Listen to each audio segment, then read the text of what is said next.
Bom dia, tudo bem? Hoje nós vamos continuar falando sobre equações.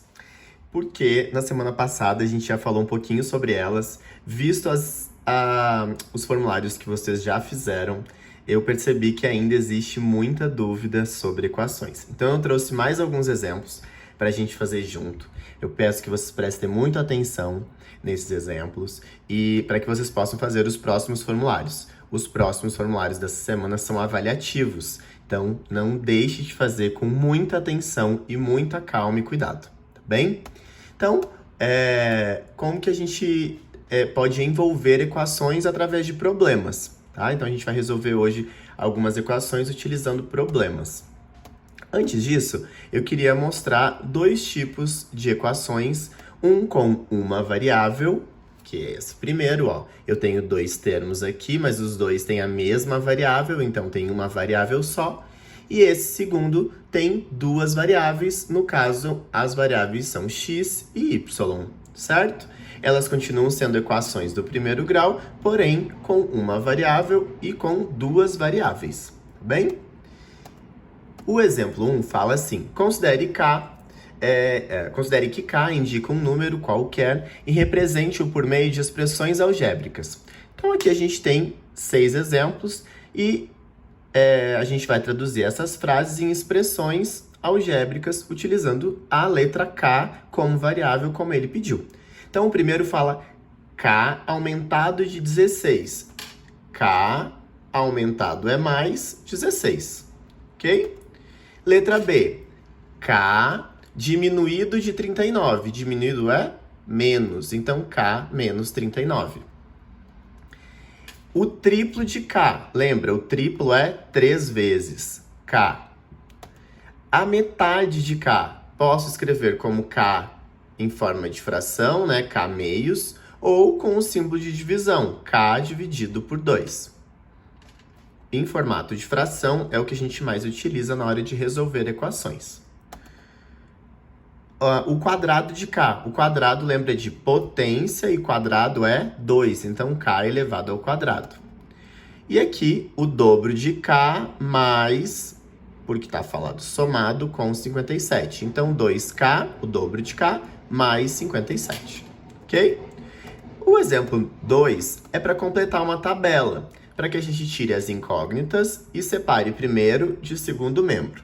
Então, aqui no primeiro exemplo, ó, eu tenho 3x mais 2 igual a 5y menos 7. Quem são as incógnitas? X e y. Quem é o primeiro membro? O que está à esquerda da igualdade, 3x mais 2. E o segundo membro, que está à direita da igualdade, 5y menos 7. Lembra, a igualdade divide a nossa equação em dois termos, o primeiro membro e o segundo membro, ok? No segundo exemplo, quem é a nossa incógnita? Observem que é só t, ok?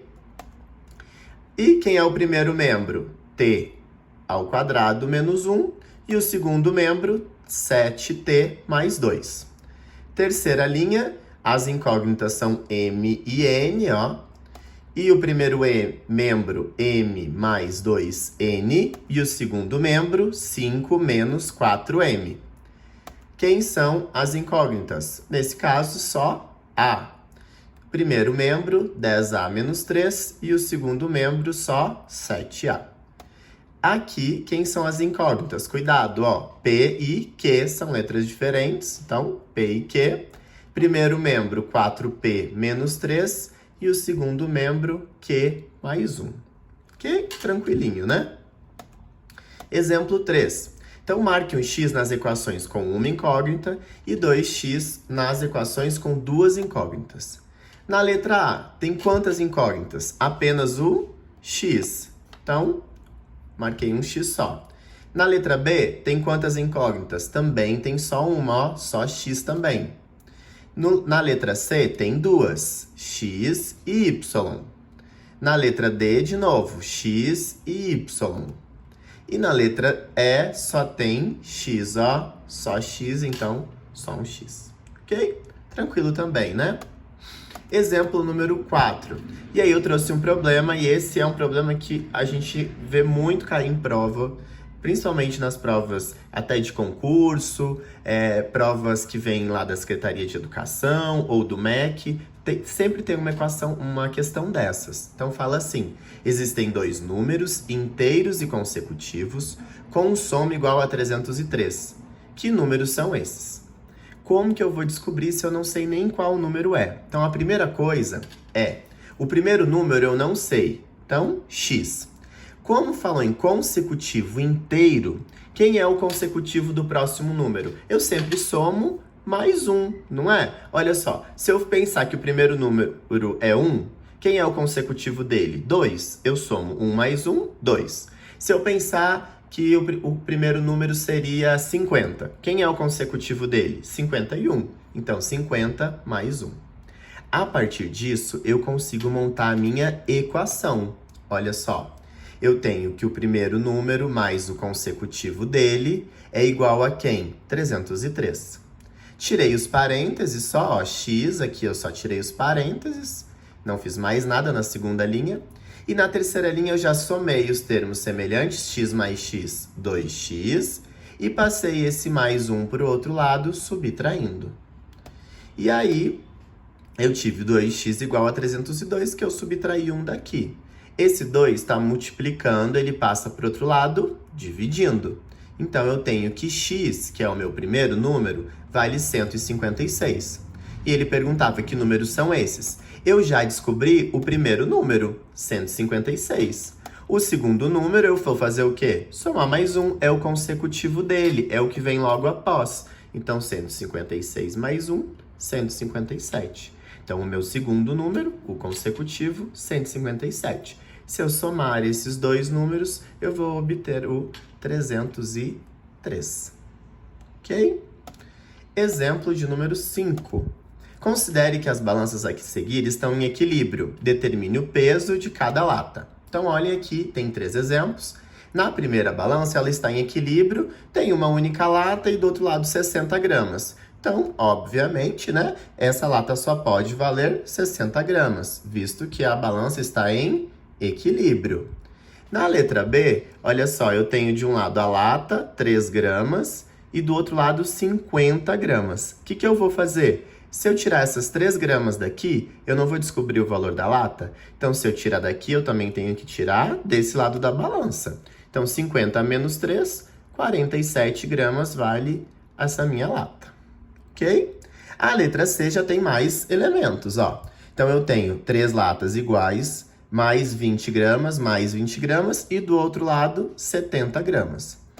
Então, o que eu fiz? Eu vou tirar esses 20 mais 20 daqui, ó, e vão ficar só as latas. Foi isso que eu fiz, ó. 70 menos 20, porque aí vão sobrar só as latas, ok? Quando eu fiz isso, sobrou quanto? 30 gramas. Só que são 3 latas iguais, então eu divido por 3. Cada lata pesa 10 gramas. Sim. Exemplo de número 6. O esquema mostra uma balança em equilíbrio. Olha só, agora é uma balança um pouco mais complicadinha do que é antes. Tem mais elementos nessa balança. O que eu vou fazer? Letra A, determine a equação que a balança está representando. E a letra B, qual é a massa de cada cubo. Então, primeiro, na letra A, eu vou determinar a equação que essa balança representa. O que eu peguei aqui? Eu tenho, ó, 1, 2, 3, 4x, 1, 2, 3, 4x, mais 5. Então, somei tudo desse primeiro membro meu, que é o que está na primeira balança, no primeiro prato da balança. No segundo prato da balança, eu tenho 3x e 3 pezinhos de 5 quilos, ok? Eu posso ainda reduzir os termos semelhantes, ó. Tenho 4x mais 5 e 3x mais 15. Essa é, então, a minha equação que esta balança representa, ok? 4x mais 5 igual a 3x mais 15. E a letra B pedia para determinar qual a massa de cada cubo. Eu vou utilizar o quê? A minha equação. O que eu preciso fazer? Resolver essa equação. Então, a minha equação era 4x mais 5 igual a 3x mais 15. O que eu tenho que fazer? Lembra? Passar todos os que têm letra para um lado e os que não têm para o outro. É isso que eu vou fazer. Então, passei o 3x era positivo, ficou negativo. E passei o 5 que era positivo para o outro lado, negativo. 4x menos 3x, sobra só x. E 15 menos 5, 10. Pronto, nesse caso eu já resolvi a equação e eu descobri que a massa de cada cubinho daqueles pesa 10 gramas. Sim, espero que tenha clareado um pouco mais com esses exemplos. Façam com muita atenção os formulários dessa semana. Boa semana e bons estudos!